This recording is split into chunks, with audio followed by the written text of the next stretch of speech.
নমস্কার, news 18 Bangla news room live নিয়ে আপনাদের সঙ্গে রয়েছে আমি তমশ্রী। শুরুতেই যে খবরের দিকে নজর রাখতে হবে, স্বরাষ্ট্র চাপে ইউনূস সরকার নরেন্দ্র মোদীকে পাশে বসে ডোনাল্ড ট্রাম্প মার্কিন প্রেসিডেন্ট তিনি বলে দিলেন বাংলাদেশের পরিস্থিতিটা মোদী দেখবেন। এও বললেন মুম্বাই হামলার মূল চক্রী তাহাউর রানাকে ভারতের হাতে তুলে দেবে আমেরিকা। মার্কিন প্রেসিডেন্টের এই জোড়া বার্তায় বেজায় চাপে ইউনূস সরকার। There was no role for our deep state. It was this is something that the Prime Minister has been working on for a long time and has been worked on for hundreds of years, frankly. I've been reading about it. But I will leave Bangladesh to the Prime Minister. সরাসরি চলে যাব news room থেকে, রয়েছে deputy news editor Ayan Bhattacharya. আমি অয়নদার কাছে যাবো। অয়নদা, যদি গত বছরের অগাস্ট থেকে দেখি অশান্ত বাংলাদেশ, তারপরে হাসিনার দেশ ত্যাগের পরেও আমরা দেখেছি বারবার ভারত বিদ্বেষ যুদ্ধ জিকির বাংলাদেশে, তারপরেও ভারত নমনীয় এবং সতর্ক। আজ ডোনাল্ড ট্রাম্প মার্কিন প্রেসিডেন্ট সমস্ত পরিস্থিতিটাই ভারতের প্রধানমন্ত্রীর ওপর ছাড়লো, অর্থাৎ ভারতের ওপরে ছাড়লো। এরপরে কি কিছুটা কড়া মনোভাব নিতে পারে ভারত? দেখো, এই যে মোদির হাতে রাশ, ঢাকায় ত্রাস বলছি আমরা। এই যে অগাস্টের কথা বললে, সেই অগাস্টের পরে প্রথম হেঁচকি উঠেছিল কিসের? মোহাম্মদ ইউনূসের, ডেমোক্র্যাটরা হেরে যাওয়ার পরে। অর্থাৎ ট্রাম্প ক্ষমতায় আসছে, এটাই তার কাছে একটা বড় সিঁদুরে মেঘ ছিল। এবং এই দিনটার জন্যই অপেক্ষা করছিলাম আমরা যে কবে নরেন্দ্র মোদী এবং ডোনাল্ড ট্রাম্প বৈঠক হবে। এর মধ্যে আমরা দেখেছি ভারত বিদ্বেষী কথা থেকে আরম্ভ করে সংখ্যালঘুদের ওপরে নির্যাতন, সংখ্যালঘুদের ওপর আক্রমণ, সংখ্যালঘুদের বঙ্গবন্ধুর বাসভবন ভাঙা, সমস্তটা হয়ে গেল। একটা শব্দ বিরোধিতা করে উচ্চারণ করেননি মোহাম্মদ ইউনূস। ভারত বিদ্বেষী কথাবার্তা বলার পরেও একবার মাত্র বিদেশ সচিব কড়া মনোভাব পোষণ করেছিলেন যখন বঙ্গবন্ধু ভবন সেইটা ভাঙা হলো, গুড়িয়ে দেওয়া হলো। তারপরেও তাতেও তারা ফোঁস করেছিল, আমরা কিছুটা ফোঁস করেছিলাম। আমরা কিন্তু যথেষ্ট সংযমের পরিচয় দিয়েছি, যথেষ্ট ধৈর্যের পরিচয় দিয়েছি। বাজেটে, এবারের কেন্দ্রীয় বাজেটে 1 ফেব্রুয়ারি কয়েকশো কোটি টাকা বরাদ্দ হয়েছে বাংলাদেশের জন্য। এখনো পেট্রাপোল, বেনাপোল, হিলি সীমান্ত দিয়ে প্রচুর ব্যবসা বাণিজ্য হচ্ছে এবং অনেকেই বলেন যে আমাদের পণ্যের জন্যই বাংলাদেশ এখনো খেতে পাচ্ছে। সব বাংলাদেশের সব মানুষকে দায়ী করছেন না কোনো রাজনৈতিক বিশ্লেষক বা আন্তর্জাতিক বিশ্লেষক। কট্টরপন্থী ইউনূস তাদের পাপেট, ইউনূস তাদের পুতুল বলা হচ্ছে। কেমন ত্রাস যখন মোদি ট্রাম্পের সঙ্গে দেখা করতে যাবেন, এটাই তো পরিষ্কার হয়ে যাচ্ছে। ইলন মাস্ক তিনি কে? তিনি সব থেকে ঘনিষ্ঠ ডোনাল্ড ট্রাম্পের। তার সঙ্গে ফোনে কথা, তার সঙ্গে ব্যবসার কথা অন্য কারো সঙ্গে নয়, ইলন মাস্কের সঙ্গে। অর্থাৎ ইলন মাস্কের মাধ্যমে ডোনাল্ড ট্রাম্পকে নমনীয় হওয়ার বার্তা কি? মানে বাংলাদেশের প্রতি। কিন্তু বাংলাদেশের পরিস্থিতি, বাংলাদেশের বিষয়টা যে ভারতের ওপরেই ছাড়লেন এটা একেবারে স্পষ্ট হয়ে গেল। বিষয়টা মোদি দেখবেন, অর্থাৎ নরেন্দ্র মোদি এবার যদি ব্যবস্থা নেন, যদিও আমাদের পররাষ্ট্রনীতি অনুযায়ী আমরা কখনোই কোনো প্রতিবেশী দেশের ওপরে কোনো রকম আক্রমণাত্মক কোনো রকম কিছু করি না, এখনো আমরা অনেক উদার। এবার বিদেশ সচিবের পক্ষ থেকে বা বিদেশ মন্ত্রকের পক্ষ থেকে এবার কি তাহলে কড়া বার্তা দেওয়া হবে? এরকমটাই আশা করছেন অনেকেই। বেশ, ধন্যবাদ অয়ন।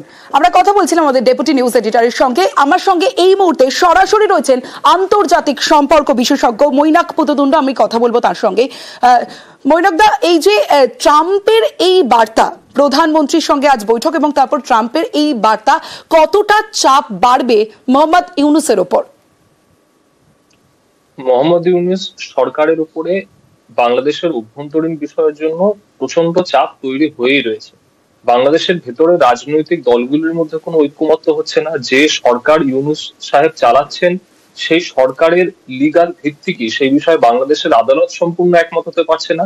এবং ডিসেম্বরে ইলেকশন করানোর শেষ দিনটি ঘনিয়ে আসছে, যতই চেষ্টা করুন তারপরে ইলেকশনটাকে তিনি আর টানতে পারবেন না। কাজে নিজে তিনি অত্যন্ত প্রেসারে রয়েছেন। তার উপরে এই যে বিভিন্নভাবে ভারতের সাথে একটা যুদ্ধ জিগির তোলা, কার্যত বিভিন্নভাবে বর্ডারটাকে অশান্ত করে রাখা, বর্ডার ভারত সিকিউর করার চেষ্টা করছে, ফেন্সিং করার চেষ্টা করছে, সেইখানে বারবার করে অসুবিধা সৃষ্টি করা।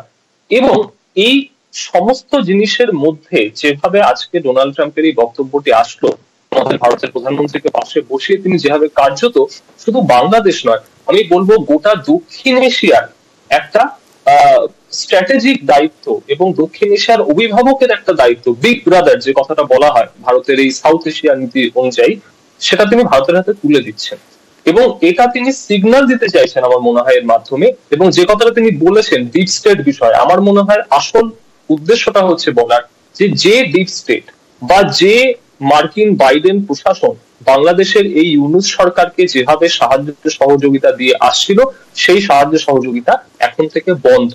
ভারত এখন থেকে সিদ্ধান্ত নিতে পারে যে এই বাংলাদেশের অভ্যন্তরীণ পরিস্থিতির জন্য, তার সরকারের জন্য যদি ভারতের সার্বভৌমত্ব, তার সীমান্ত, তার নিরাপত্তা কোনোভাবে বিঘ্নিত হয়, তাহলে ভারত ব্যবস্থা নিতে পারবে।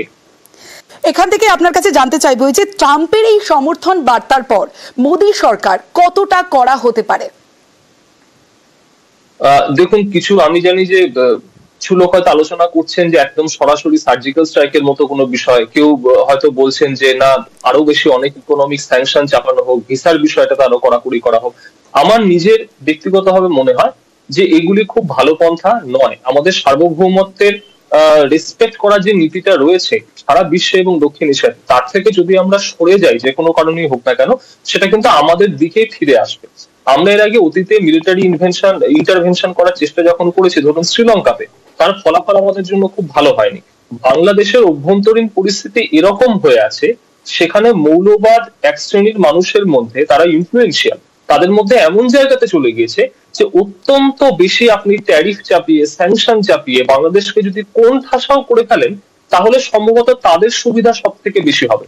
আমাদের দায়িত্ব রয়েছে, এখন তো দায়িত্ব আমাদের উপর আসছে, আমাদের দায়িত্ব বাংলাদেশকে আবার করে মূল স্রোতে ফেরানো, মৌলবাদের খপ্পর থেকে বের করা, হয়তো এই সরকারের খপ্পর থেকেও বের করা, কিন্তু বাংলাদেশকে আবার করে মূল স্রোতে ফেরানো এবং ভারতের একটি ডিপেন্ডেবল বন্ধু হিসাবে দক্ষিণ এশিয়াতে বাংলাদেশকে প্রতিষ্ঠা করা। বেশ, অনেক ধন্যবাদ। আমরা কথা বলছিলাম আন্তর্জাতিক সম্পর্ক বিশেষজ্ঞ মৈনাক পুততুণ্ডুর সঙ্গে।